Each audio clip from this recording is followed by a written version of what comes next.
جو چیزیں ہیں وہ عطا کی گئی ہیں، اگر ہم اس کا جائزہ لیتے ہیں تو ہمیں پتہ چلتا ہے ہم اللہ رب العزت کا اور زیادہ شکر ادا کرتے ہیں۔ یہ آیہ مبارکہ بہت خوبصورت ہے کہ اللہ پاک فرماتے ہیں کہ عنقریب ہم دکھا دیں گے ان کے آفاق میں بھی، یعنی پوری عالم کائنات میں بھی، اور ان کے فی انفسہم، اور ان کی اپنی جانوں میں بھی یہ نشانیاں دکھائیں گے۔ تو در حقیقت اگر آپ دیکھیں غور کریں کہ کس طرح سے ہمارا پورا سسٹم جو چلتا ہے، جو ہم بول رہے ہیں، جو ہم سنتے ہیں، جو ہم دیکھتے ہیں، اللہ تعالیٰ نے پورا ایک نظام جسمانی اور ہمارے اعضاء کا ایک بنایا ہوا ہے کہ کوئی بھی اگر ادھر سے ادھر ہو جائے تو وہ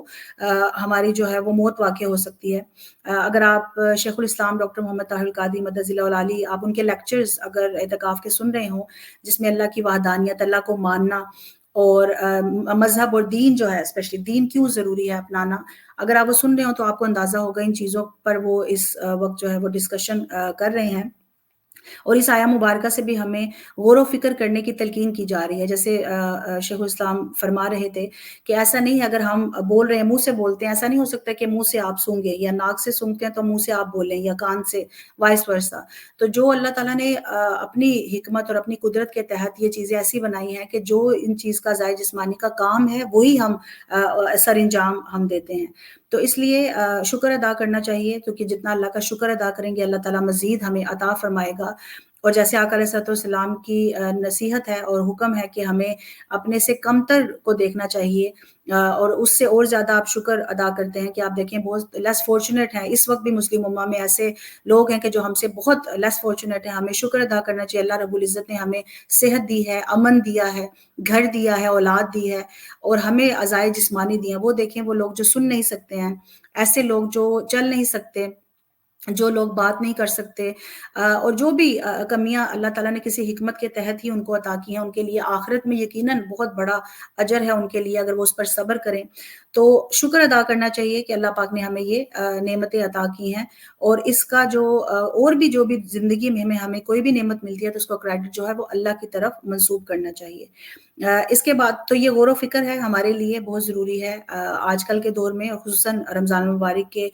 یہ آخری جو عشرہ ہے اس میں ہمیں کوشش کریں کہ یہ جو تفکر اور تدبر کی ایک نعمت ہے یہ ہمیں انشاءاللہ مل جائے۔ اس کے بعد سورہ شورا کا آغاز ہوتا ہے، اس کے نام سے ہی آپ کو پتہ چلے کنسلٹیشن اس کا مطلب ہے، اور آیت نمبر 38 میں اس کا جو لفظ ہے، جو کلمہ ہے وہ لیا گیا ہے۔ 5 رکوع ہیں اس میں۔ اس سورہ مبارکہ میں آقا علیہ الصلوۃ والسلام پر جو وحی فرمائی اللہ رب العزت نے، اس کی وضاحت بیان کی جا رہی ہے، چونکہ جو لوگ تھے پہلے انبیاء کرام پر بھی اللہ تعالیٰ وحی فرماتا تھا۔ کفار و مشرکین کا یہ ایکسکیوز ہوتا تھا، one of the other excuses اللہ کو نہ ماننے کے، وہ یہ کہتے تھے کہ یہ عجیب بات ہے کہ ایک عام جو ہم میں سے ہی ایک شخص ہے اس پر وحی کی جا رہی ہے، کوئی فرشتہ کیوں نہیں اللہ نے بھیجا، کوئی اور ایسا شخص کیوں نہیں بھیجا کہ جس کے پاس مال و دولت ہے، قبیلے کے بہت سارے لوگ جو ہیں وہ اس کے ساتھ ہیں، تو اللہ تعالیٰ نے ایسا کیوں نہیں کیا۔ تو یہ ایک ان کا ایکسکیوز تھا آف کورس۔ تو اللہ تعالیٰ نے جو آقا علیہ الصلوۃ والسلام پر وحی کی جا رہی ہے، بتایا جا رہا ہے کہ یہ کوئی تعجب کی بات نہیں ہے، پہلے بھی انبیاء کرام پر وحی کی تھی، صرف وہ اپنے تعصب اور اپنے اناد کی وجہ سے اس کا انکار کرتے تھے۔ پھر آیہ مبارکہ جو 6 ہے اس میں آقا علیہ الصلوۃ والسلام کی دلجوئی کی جا رہی ہے، چونکہ نبی کریم صلی اللہ علیہ وسلم نے پوری تگ و دو کے ساتھ، پوری محنت کے ساتھ پیغام اللہ رب العزت کا پہنچایا، اور جو اللہ رب العزت کے احکامات تھے، اپنے اوپر مصائب کا پہاڑ ٹوٹ پڑا، پھر بھی نبی کریم صلی اللہ علیہ وسلم نے صبر کیا، بد دعا نہیں دی، اور اسی طرح جو صحابہ کرام ہیں انہوں نے بھی بہت ساری مشکلات سہیں، لیکن کبھی بھی انہوں نے اس چیز کا انکار نہیں کیا کہ اللہ رب العزت کی مدد ان کے شامل حال رہی۔ تو یہاں پر دلجوئی کی جا رہی ہے آقا علیہ السلام کی کہ آپ نے اپنا فرض بہت بخوبی انجام دیا، اب ان کو ہدایت ملنا نہ ملنا یہ ان پر ہے، اور جو اللہ کے علاوہ دوست بنا کر جنہوں نے رکھا ہوا ہے۔ پھر ام القریٰ کہہ کر مخاطب کیا گیا مکہ کو، چونکہ وہ جڑ ہے، اور جو عربی زبان میں قرآن کے نزول کا مقصد یہی تھا، چونکہ اس میں اس زمانے میں اور آس پاس کی جو بستیاں اس میں عربی بولی جاتی تھی، تو یہ سمجھانا مقصود تھا، اسی لیے یہ ہمارے لیے بھی ایک لیسن ہے اور ان لوگوں کے لیے اسپیشلی جو یہاں پر ویسٹ میں رہ رہے ہیں، کہ جب آپ دعویٰ کرتے ہیں، جب آپ اسلام کی طرف بلاتے ہیں نان مسلم کو اسپیشلی، تو آپ ان کی لینگویج میں بات کریں. اگر یہاں پر انگلش لینگویج ہے یا فرینچ ہے یا یورپ میں نارویجن ہے یا کوئی بھی لینگویج بولی جاتی ہے، تو اس میں کوشش کریں کہ آپ ان کو دعوت دیں. چونکہ قرآن کا اسلوب یہ رہا، آقا علیہ السلام کا طریقہ کار رہا، اللہ کی حکمت یہ رہی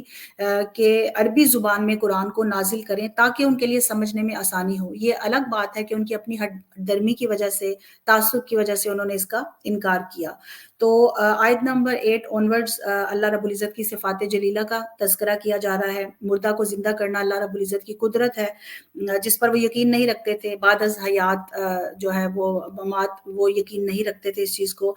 اللہ پر توکل کرنے کا بتایا جا رہا ہے. بہت امپورٹنٹ یہ بلیسنگ ہے اگر کسی کو مل جائے توکل، اگر اللہ پر ہم کر لیں تو بہت سارے ہمارے مسئلے جو ہیں وہ حل ہو جائیں گے اور ہم شکایت کرنا کم کر دیں گے. اس کے بعد اللہ رب العزت نے جو رزق ہے، اللہ جس کو چاہتا ہے زیادہ رزق عطا فرماتا ہے، جس کو چاہتا ہے کم دیتا ہے. یہ اللہ کے اختیار میں ہے. آیت نمبر 13 میں تمام انبیاء کا اقامت دین اور توحید کا حکم دیا جا رہا ہے. تفرقے سے منع کیا جا رہا ہے. آج امت مسلمہ میں بھی تفرقوں میں ہم بٹ گئے ہیں ڈیفرنٹ عقیدوں کی بنیاد پر یا